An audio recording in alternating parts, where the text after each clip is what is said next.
Hello everyone. Online classes के इस session में आज हम लोग अपने बुक के चैप्टर 13 गुरुत्वाकर्षण के बारे में अध्ययन करेंगे। बच्चों, जैसा आप सभी जानते हैं, हमारे सौर मंडल में कुछ पिंड ऐसे होते हैं जो सूर्य के परितः नियमित कक्षाओं में गति करते रहते हैं। बच्चों, इन पिंडों को हम ग्रह कहते हैं। हमारे सौर मंडल में कुल 8 ग्रह मौजूद हैं, जिसमें से मरकरी, वीनस, अर्थ, मार्स, जुपिटर, सैटर्न, यूरेनस और नेपच्यून हैं। बच्चों, हमारे सौर मंडल में कुछ पिंड ऐसे भी होते हैं जो इन ग्रहों के परितः चक्कर लगा रहे होते हैं, जिन्हें हम उपग्रह कहते हैं। बच्चों, आज के इस क्लास में हम लोग इन्हीं ग्रहों के गति के नियम के बारे में विस्तृत अध्ययन करेंगे। बच्चों, आज से तकरीबन 500 साल पहले जॉन केपलर नाम के एक वैज्ञानिक हुए, जिन्होंने अपने प्रेक्षणों के आधार पर यह बताया कि जितने भी ग्रह होते हैं वो सभी सूर्य के परितः दीर्घवृत्ताकार कक्षाओं में गति करते हैं। ये ग्रह जब सूर्य के परितः गति कर रहे होते हैं तो अलग अलग बिंदुओं पर इनकी चाल जो है वो अलग अलग होती है। मतलब कि जब कोई ग्रह सूर्य से दूर होता है तब उसकी चाल कम होती है, वहीं जब सूर्य के करीब पहुंचता है ग्रह तब उसकी चाल बढ़ जाती है। बच्चों, केपलर ने अपने प्रेक्षणों के आधार पर इन ग्रहों के गति के विषय में 3 नियम बताए। बच्चों, आज हम लोग एक एक करके इन्हीं तीनों नियमों के बारे में पढ़ेंगे। बच्चों, तो पहला नियम हम लोग लिखते हैं, आप हेडिंग डाल लीजिएगा, Kepler's law of planetary motion. और इसके अंदर जो प्रथम लॉ है, जो प्रथम नियम है, फर्स्ट लॉ, ये कहता है कि सभी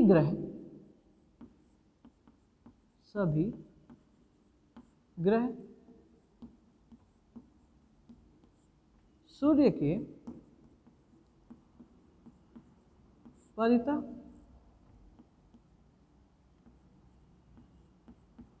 दीर्घवृत्ताकार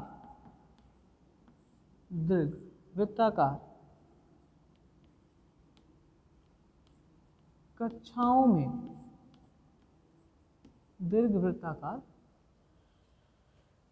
में गति करते हैं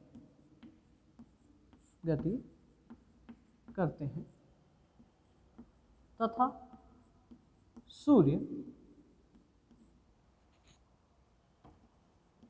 इन कक्षाओं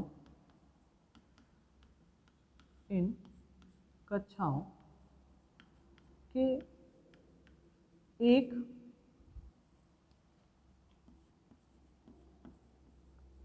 फोकस पर होता है। बच्चों, तो केपलर के प्रथम नियम के अनुसार सभी ग्रह सूर्य के परितः दीर्घवृत्ताकार कक्षाओं में गति करते हैं और सूर्य इन दीर्घवृत्ताकार कक्षाओं के किसी एक फोकस पे होता है। बच्चों, इस नियम को समझने के लिए हमें पहले दीर्घवृत्त को समझना होगा। दीर्घवृत्त क्या है और इसमें फोकस क्या है।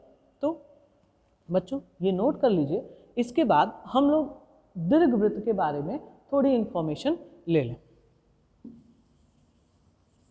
तो बच्चों, हेडिंग लिखिएगा नीचे, दीर्घवृत्त।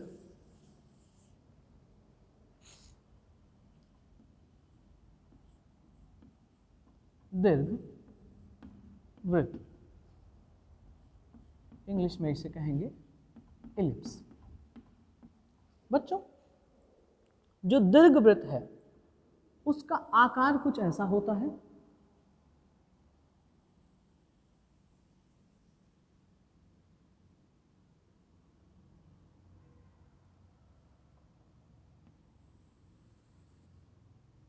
ये हम एक्स एक्सिस और वाई एक्सिस को क्या करते हैं, ड्रा कर देते हैं। ये है वाई एक्सिस और ये एक्स एक्सिस। बच्चों ये इस दीर्घवृत्त का मूल बिंदु है। मूल बिंदु से दीर्घवृत्त की अधिकतम दूरी जो है यहाँ पे होगी। तो मूल बिंदु और अधिकतम दूरी के बीच की दूरी को हम किससे रिप्रेजेंट करेंगे, ए से। और बच्चों इसे कहेंगे क्या, सेमी मेजर एक्सिस। हिंदी में इसे लिखते हैं अर्ध दीर्घ अक्ष। इसी प्रकार बच्चों इधर भी जो दूरी होती है वो ए के बराबर ही होती है। ठीक, तो यहां से इस बिंदु से इस बिंदु तक की दूरी कितनी हो जाएगी, ये हो जाएगी 2a के बराबर। यहां से यहां तक की दूरी कितनी हो जाएगी, 2a के बराबर। ठीक, इसी प्रकार मूल बिंदु से ये जो दूरी है, न्यूनतम दूरी, यहाँ से जो दूरी है, इस दूरी को हम रिप्रेजेंट करेंगे b से। ये हो गया b और इसको कहेंगे सेमी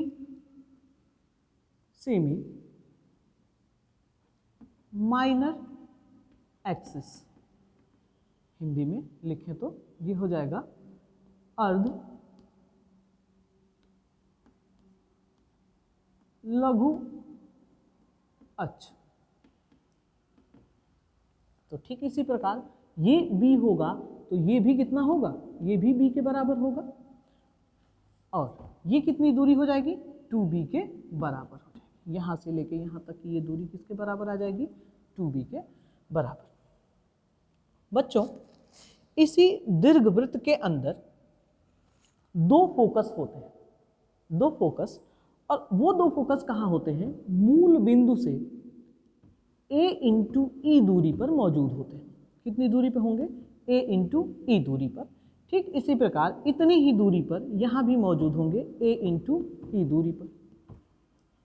हो गया बच्चों। इन दो बिंदुओं को क्या कहेंगे हम, इन दोनों को कहेंगे फोकस। क्या कहेंगे, फोकस। किसी भी दीर्घवृत्त के अंदर दो फोकस होते हैं। ये हो गया, ये भी फोकस। बच्चों इसमें अब E के बारे में समझ लेते हैं कि E क्या है। बच्चों E जो है इस दीर्घवृत्त का इसेंट्रिसिटी कहलाता है। E क्या कहलाता है, इसेंट्रिसिटी। इसेंट्रिसिटी, इसेंट्रिसिटी हिंदी में इसे कहते हैं उत्केंद्रता। उत्केंद्रता। बच्चों जो उत्केंद्रता होती है ये किसी भी दीर्घवृत्त के उसके दीर्घाकार होने की माप होती है। जैसे बच्चों दीर्घवृत्त जो है को आप ऐसे भी समझ सकते हैं कि मान लीजिए कि आपके पास कोई वृत्त है जिसकी त्रिज्या a है। अब इस वृत्त को आपने क्या किया, ऊपर से दबा दिया। जब आप ऊपर से दबाएंगे तो इसके ऊपर की जो त्रिज्या है वो छोटी हो जाएगी, यानी a की तुलना में b क्या हो जाएगा, छोटा हो जाएगा। यही कितना छोटा होगा यही हमें उत्केंद्रता बताती है किसी भी इलिप्स की, किसी भी दीर्घवृत्त की। बच्चों ए, बी और ई में एक रिलेशन होता है। इस रिलेशन को हम लोग लिखते हैं, ये होता है b square equals to A square minus a square e square. ये हो गया ए स्क्वायर, कॉमन कर लें तो 1 माइनस ई स्क्वायर के बराबर आ जाएगा। बच्चों ये जो है बी और ई में क्या है, एक रिलेशन होता है किसी भी दीर्घवृत्त के लिए। बच्चों अब इस दीर्घवृत्त के इक्वेशन के बारे में पढ़ें कि इसका इक्वेशन क्या है। तो दीर्घवृत्त का इक्वेशन जो है लिखें यहाँ पे, इक्वेशन ऑफ इलिप्स। ठीक, ये होता है बच्चों x square upon a square plus y square upon b square equals to 1। ये बच्चों यहाँ ध्यान से देखिए, अगर ए और बी की वैल्यू बराबर हो जाए तो यहाँ से हम ए को क्या कर सकते हैं, ए स्क्वायर को कॉमन लेंगे और यहाँ मल्टीप्लाई कर देंगे तो यही इक्वेशन हो जाएगा x square plus y square equals to A square, यानी यही इलिप्स बदल जाएगा किस में, इक्वेशन ऑफ सर्कल, वृत्त के इक्वेशन में। ठीक बच्चों, ये जो इसेंट्रिसिटी होती है इसकी जो वैल्यू है वो 0 से बड़ी होती है और 1 से कम होती है, 1 से कम होती है। बच्चों अगर इसेंट्रिसिटी 0 हो जाए तो यहाँ देखो, अगर हम 0 पुट कर दें ई की जगह तो ये कितना हो जाएगा 0, ए यहाँ देखो ये हो गया बी स्क्वायर, तो B square equals to A square आ जाएगा और यहाँ अगर हम पुट कर दें तो ये किसका इक्वेशन बन जाएगा, ये इक्वेशन बन जाएगा सर्कल का। ठीक बच्चों, इसी दीर्घवृत्त के अंदर एक चीज और होती है, इसी के अंदर लिखें, इसको कहते हैं नाभि लंब, नाभि लंब, और इसकी जो वैल्यू होती है उसको लिखते हैं L equals to B square upon A. इसको क्या कहते हैं, नाभिलंब। ये किसी भी वृत्त के अंदर ये भी वैल्यू होती है। तो बच्चों ये जो कुल है ये हमने पढ़ा दीर्घवृत्त के बारे में, तो ये पूरा इक्वेशन जो है दीर्घवृत्त का है, जिसमें इसको क्या कहेंगे, इसको कहेंगे हम लोग सेमी मेजर एक्सिस, ये होगा सेमी माइनर एक्सिस। दो बिंदुओं को हमने ले लिया जिसको हम क्या कहेंगे, फोकस। ये मूल बिंदु से कितनी दूरी पर होंगे, a इंटू ई दूरी पर होंगे। बच्चों अगर आप इसका कोऑर्डिनेट लिखना चाहते हो, निर्देशांक लिखना चाहते हो, तो आपको पता है कि पहले हम x लिखते हैं, तो इस वैल्यू पे x की वैल्यू कितनी होगी 0, y की वैल्यू कितनी होगी b। ठीक, इसी तरह से अगर इस बिंदु को लिखें तो यहाँ पे कितना होगा 0 माइनस बी। अगर यहाँ लिखना चाहे तो यहाँ ये वैल्यू कितनी है a और यहाँ पे हो जाएगा 0। फिर इस बिंदु का अगर लिखें तो यहाँ हो जाएगा माइनस a और 0। इस फोकस का अगर आप निर्देशांक लिखना चाहते हैं तो ये कितना हो जाएगा, ये हो जाएगा a इंटू ई कॉमा 0, ये निर्देशांक हो गया। बच्चों ये इतनी इन्फॉर्मेशन इलिप्स के बारे में है, आप इसको नोट कर लीजिए। इसके बाद हम लोग आते हैं फिर केपलर के पहले नियम।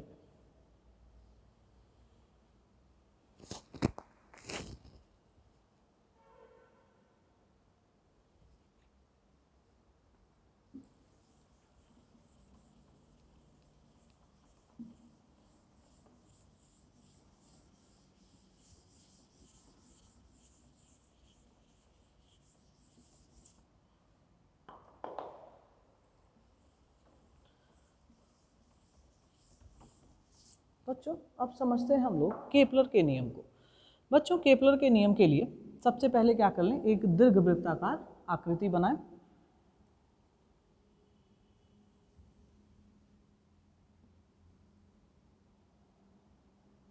ये बनाया हमने एक दीर्घवृत्त, और इसके लिए पहले इसके मूल बिंदु को हम निकाल दें। तो ये हो गया बच्चों इसका मूल बिंदु।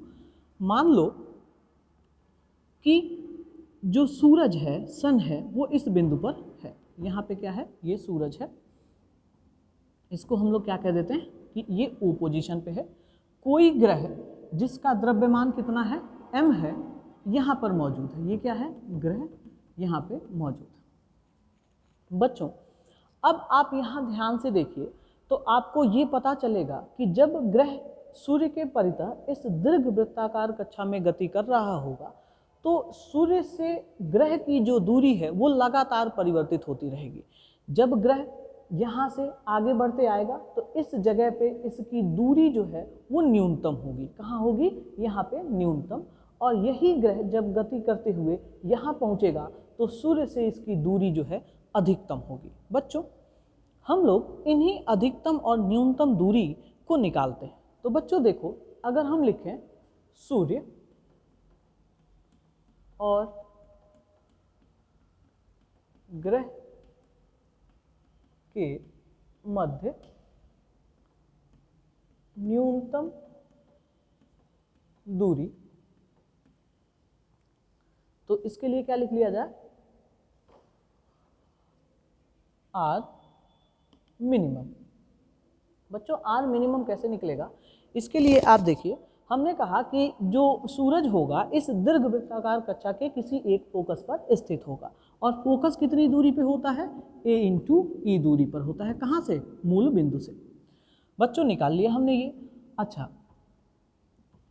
और यहाँ से यहाँ तक की दूरी कितनी होगी? ये दूरी होगी सेमी मेजर एक्सिस अर्ध दीर्घ अक्ष के ए के बराबर। तो अब हमें यही दूरी निकालनी है, तो आर मिनिमम लिखने के लिए क्या कर दें, ए में से ए इंटू ई को सब्ट्रैक्ट कर दें, तो मिल जाएगा हमें ए माइनस ए इंटू ई। बच्चों जो आर मिनिमम आएगा वो किसके बराबर आएगा? ए 1 माइनस ई के बराबर आएगा।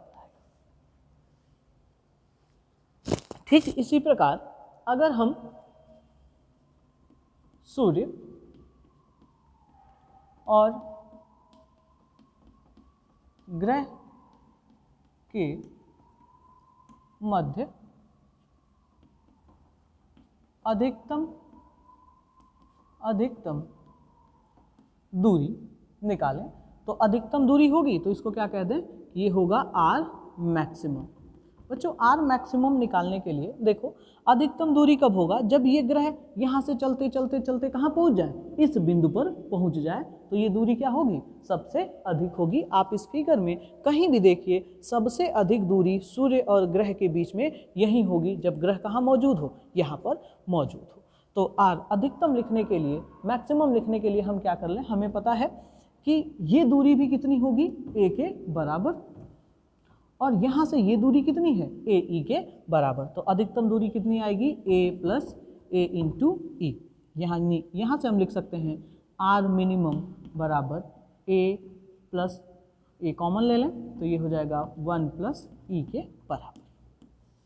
बच्चों केपलर लॉ में हमने क्या सीखा? इसके प्रथम नियम में हमने ये पढ़ा कि सभी ग्रह सूर्य के परितः दीर्घवृत्ताकार कक्षाओं में गति करते हैं तथा सूर्य जो है इस दीर्घवृत्त के किसी एक फोकस पर स्थित होगा। ये हमने देख लिया। इसके बाद हमने किसी भी ग्रह और सूर्य के बीच की दूरी निकाली, अधिकतम और न्यूनतम दूरी। जो न्यूनतम दूरी आएगी वो कितना होगा? ए इन ब्रैकेट 1 माइनस ई के बराबर, यानी कोई भी ग्रह सूर्य से इस दूरी से ज़्यादा समीप नहीं जा सकता, यानी ये दूरी अब इससे कम नहीं हो सकती। साथ ही साथ किसी भी ग्रह और सूर्य के मध्य की जो अधिकतम दूरी है वो ए इन ब्रैकेट 1 प्लस ई से ज़्यादा नहीं हो सकती, यानी इससे ग्रह दूर नहीं जा सकता। ठीक है, तो ये हमने दो चीज़ें निकाल ली। बच्चों आप इसको नोट कर लीजिए, फिर हम लोग चलते हैं केपलर के द्वितीय नियम की तरफ।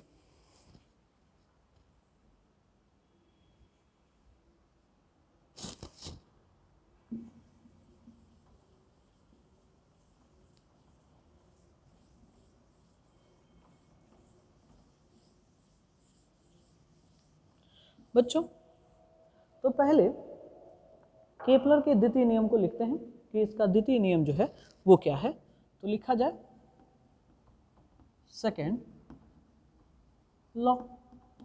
सेकेंड लॉ ये बताता है कि सूर्य और ग्रह को मिलाने वाली रेखा समान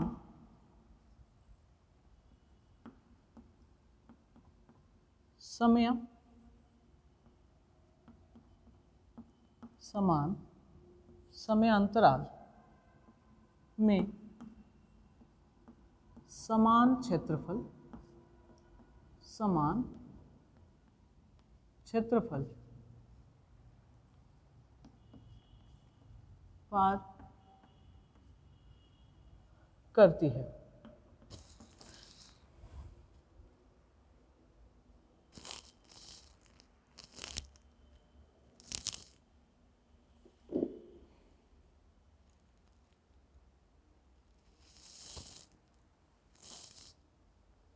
तो बच्चों हमने सेकेंड लॉ में देखा कि सूर्य और ग्रह को मिलाने वाली जो रेखा है वो समान समयांतराल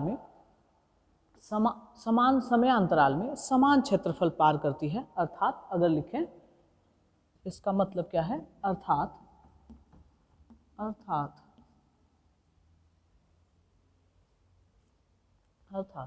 ग्रह का क्षेत्रफली वेग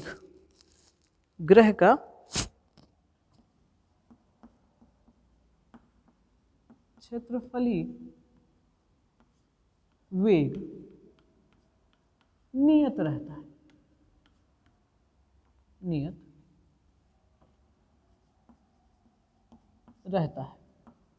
बच्चों अब इसका क्या मतलब है, इसको समझने के लिए पहले हम फिगर ड्रॉ करते हैं और फिर समझते हैं कि इस नियम का मतलब क्या है। बच्चों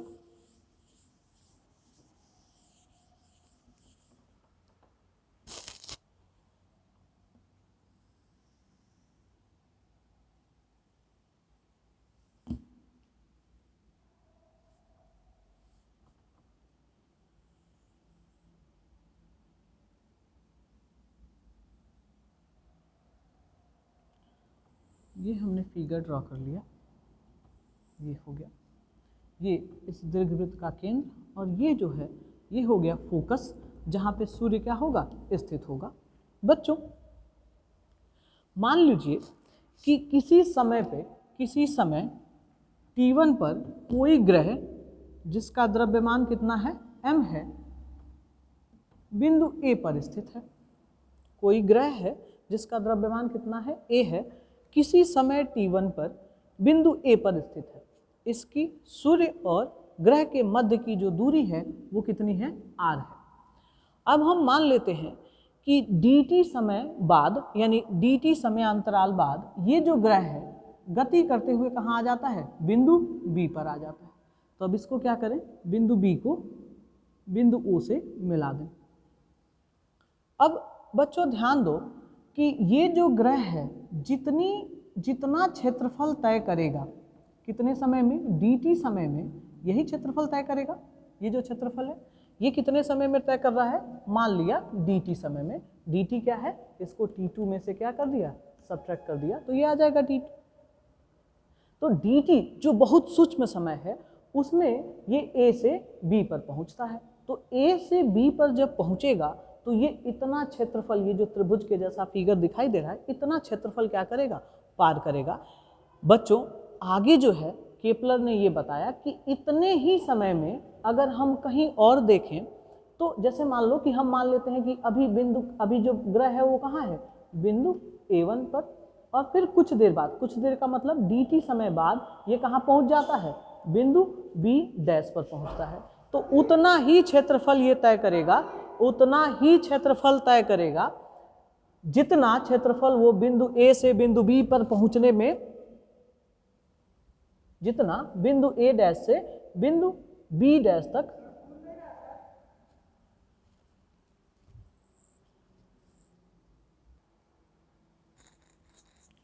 तो देखो बच्चों उतने ही समय dt में ये एरिया तय करेगा।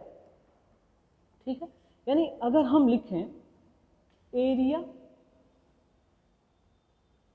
त्रिभुज OAB का एरिया, AOB का एरिया, और इसको क्या कर दें, समय के साथ डिवाइड कर दें, ये बराबर होगा किसके, AOB डैश के, triangle A dash OB dash upon dt के बराबर होगा।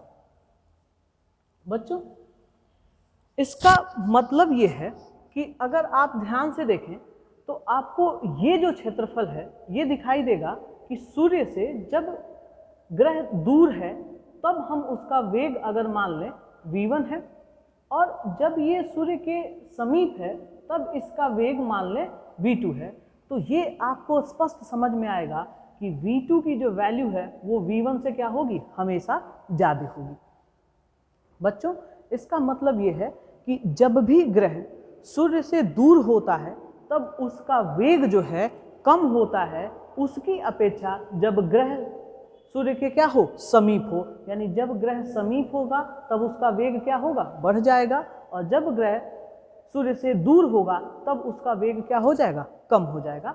बच्चों इसके साथ साथ इससे एक चीज और समझ में आएगी कि इसका कोणीय संवेग जो है वो भी संरक्षित रहेगा।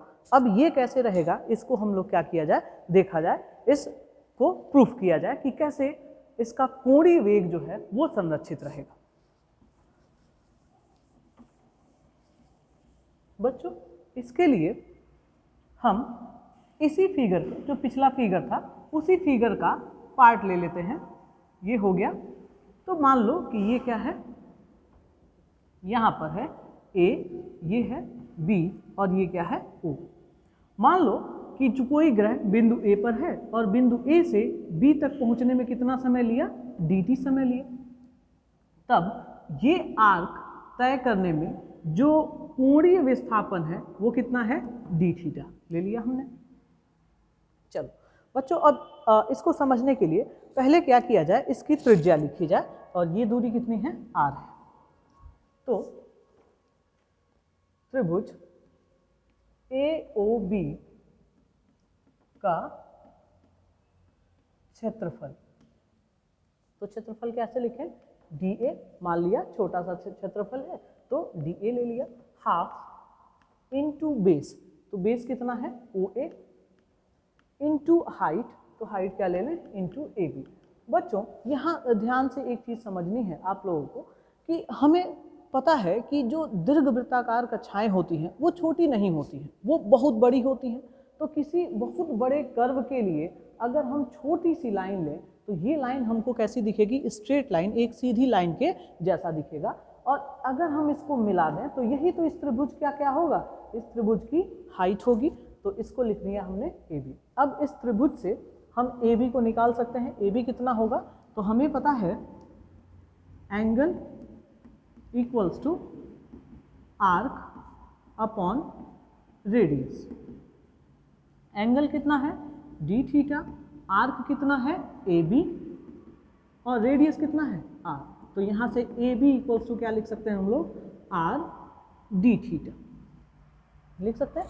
तो बच्चों ये वैल्यू हम क्या कर दें, इस इक्वेशन में पुट कर दें यहाँ पे।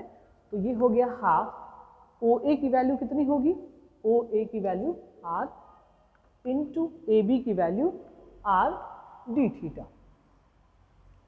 बच्चों तो DA आ गया कितना, half r into r square into d theta. अब इसको क्या करते हैं, समय के सापेक्ष अवकलित कर देते हैं। तो क्या लिखेंगे, डिफरेंशिएटिंग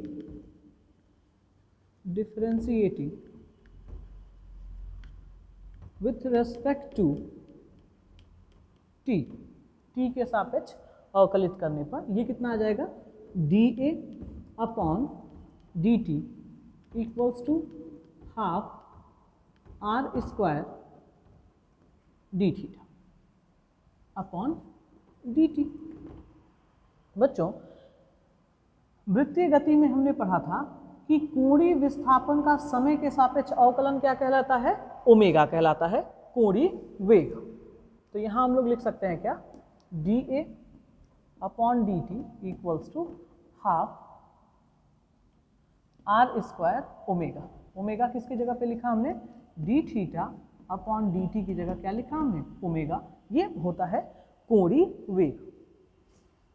बच्चों अगर हम क्या करें, इसी इक्वेशन में dA upon dt equals to half r square omega में m से मल्टीप्लाई कर दें और m से डिवाइड कर दें, तो यही इक्वेशन बन जाएगा हाफ 2m, और यहाँ क्या लिख सकते हैं हम लोग, m r स्क्वायर ओमेगा। बच्चों अगर आपको दृढ़ पिंड याद है तो हमने वहाँ बताया था कि मोमेंट ऑफ इनर्शिया, जड़त्व आघूर्ण किसके बराबर होता है, I equals to m into r square के बराबर, और कोणीय संवेग जो है वो किसके बराबर होता है, I इंटू ओमेगा के बराबर।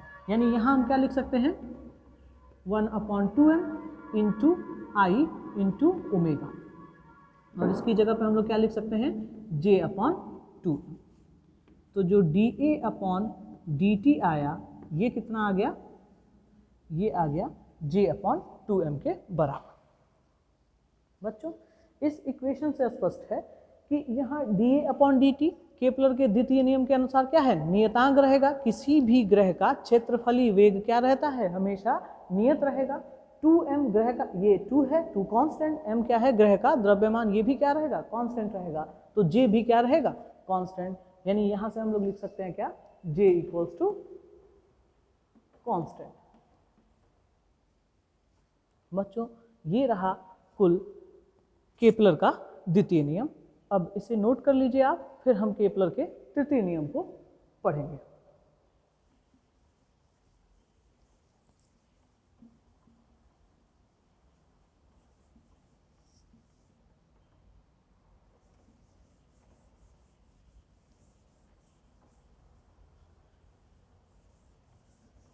के प्लस थर्ड लॉ।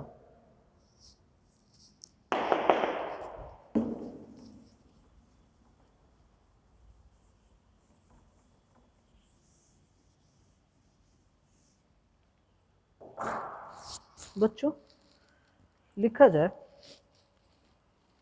के प्लस थर्ड लॉ,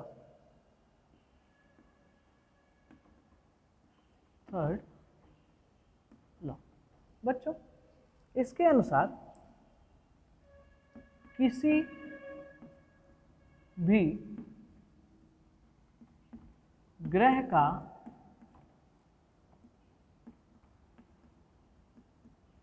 परिक्रमण, किसी भी ग्रह का सूर्य के परितः परिक्रमण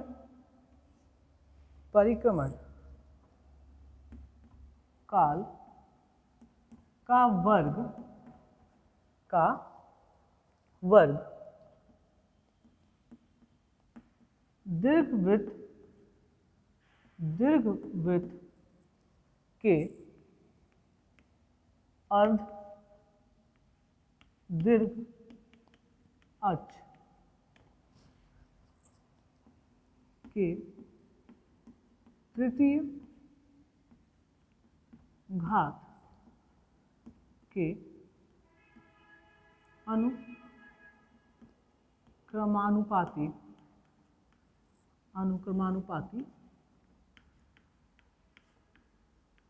होता है। अर्थात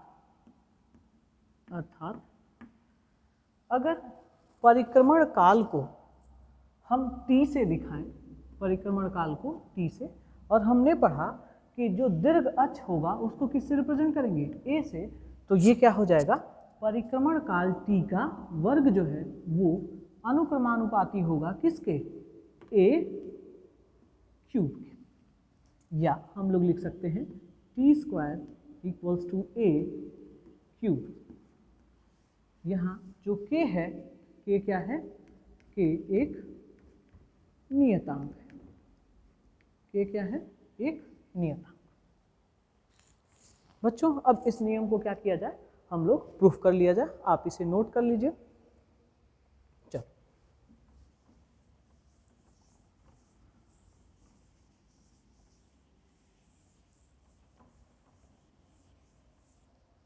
बच्चों जो टाइम पीरियड है परिक्रमण काल, या इसी को क्या कहेंगे, आवर्त काल, अगर हम इसे लिखें तो इसका फॉर्मूला होता है, वो क्या होता है, दूरी बटा समय, ये लिखते हैं। बच्चों वृत्तीय गति में आपको याद होगा कि इस फॉर्मूले को हमने निकाला था जब कोई कण क्या कर रहा था, वृत्तीय गति कर रहा था तब। तो दूरी वहाँ कितना लिखा था हमने, 2 पाई r के बराबर, और नीचे समय लिखा था। लेकिन यहाँ दीर्घवृत्त है, तो यहाँ लिखने के लिए हम लोग क्या लिखेंगे, इसी का फॉर्मूला लिख देंगे कि दीर्घवृत्त का क्षेत्रफल, और नीचे क्या लिख देंगे, क्षेत्रफलीय वेग। बच्चों अब इसको क्या लिख दिया जाए, पाई a b। दीर्घवृत्त का क्षेत्रफल कितना होता है, पाई a b के बराबर, और क्षेत्रफलीय वेग कितना है, ये है dA अपॉन dt के बराबर, जो हमने केपलर के द्वितीय नियम में क्या किया था, निकाला था। बच्चों ये देखो दीर्घवृत्त का क्षेत्रफल, हमने कहा था आपसे कि दीर्घवृत्त भी क्या है, एक वृत्त के जैसा ही है। अब जैसे मान लो कि अगर इस दीर्घवृत्त की दोनों त्रिज्याएं बराबर होती, a और b बराबर होती, तो ये क्या हो जाता है, a इंटू a स्क्वायर। जैसे वृत्त का हम क्षेत्रफल लिखते हैं पाई r स्क्वायर, जहाँ r क्या है, उस वृत्त की त्रिज्या है। तो ये वृत्त की त्रिज्या के जैसा दिख रहा है, लेकिन इसमें दो त्रिज्याएं हैं दीर्घवृत्त के अंदर, तो इसीलिए हमने लिखा पाई a इंटू b। ठीक, ये तो आ गया t। लेकिन हमें क्या निकालना है, हमें निकालना है टी स्क्वायर। तो जब टी स्क्वायर करेंगे तो ये कितना हो जाएगा, इसका स्क्वायर, और ये कितना आ जाएगा, ये आ जाएगा pi square a square b square, और नीचे D A upon D T हमने निकाला है, वो किसके बराबर आया है, वो आया था जे अपॉन 2m के बराबर, तो इसका भी स्क्वायर कर दिए। तो अब ये जो है ये हो जाएगा T square equals to 4 pi square M square a square b square upon j square. बच्चों जब हम इलिप्स पढ़ रहे थे तो वहाँ हमने लेटस रेक्टम नाभिलंब के बारे में बताया था, और नाभिलंब जो होता है वो किसके बराबर होगा, L equals to B square upon A के बराबर, या यहाँ से हम लिख सकते हैं B square equals to L into A. बच्चों तब ये नियम जो है वो कैसे हो जाएगा, ये इक्वेशन ऊपर का इक्वेशन ये हो जाएगा 4 pi square M square a square, और बी की जगह क्या लिखना है, L इंटू ए लिख देना है, नीचे हो गया जी।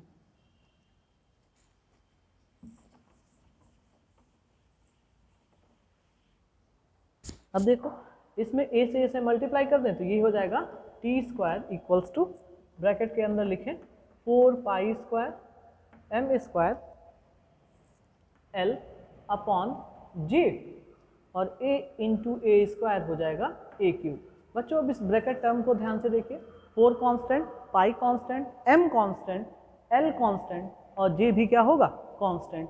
तो ये पूरा क्या कर लें, हम इसकी जगह पे लिख दें टी स्क्वायर इक्वल्स टू के ए क्यूब, ये हो गया केपलर का तृतीय नियम, या इसी को हमने लिख सकते हैं क्या, t is directly proportional to a cube, जहाँ यहाँ लिख सकते हैं हम k की वैल्यू क्या होगी, k की वैल्यू होगी 4 pi square M square L upon J के बराबर।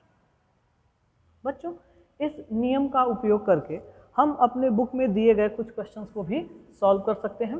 कैसे करेंगे, इसके लिए आप मान लीजिए कि किसी ग्रह का आवर्तकाल जो है उसका स्क्वायर ये बराबर होगा किसके, के, और उसके सेमी मेजर एक्सिस ए, इसको लिख दिया जाए a1, और ये a1 स्क्वायर, इसको क्या बना दिया जाए, इक्वेशन नंबर 1। इसी तरह से किसी दूसरे ग्रह का जो आवर्तकाल है उसको लिख दिया T2 का स्क्वायर, वो होगा किसके इक्वल, के A2 स्क्वायर के बराबर। इसको क्या कर दिया जाए, इक्वेशन नंबर 2 बना दें। इक्वेशन 1 और इक्वेशन 2 को अगर डिवाइड कर दें तो हमें मिलेगा क्या, T1 अपॉन T2 का square equals to A1 upon A2 का क्यूब। इस फॉर्मूले से हम क्या कर सकते हैं, किसी भी अन्य ग्रह का आवर्तकाल निकाल सकते हैं अगर उसके सेमी मेजर एक्सिस हमें पता हो तो। ये हो गया केपलर का तृतीय नियम। बच्चों आप इसको अच्छे से तैयार कर लीजिए, नेक्स्ट वीडियो में हम आगे की चीज़ें पढ़ेंगे। Thanks for watching.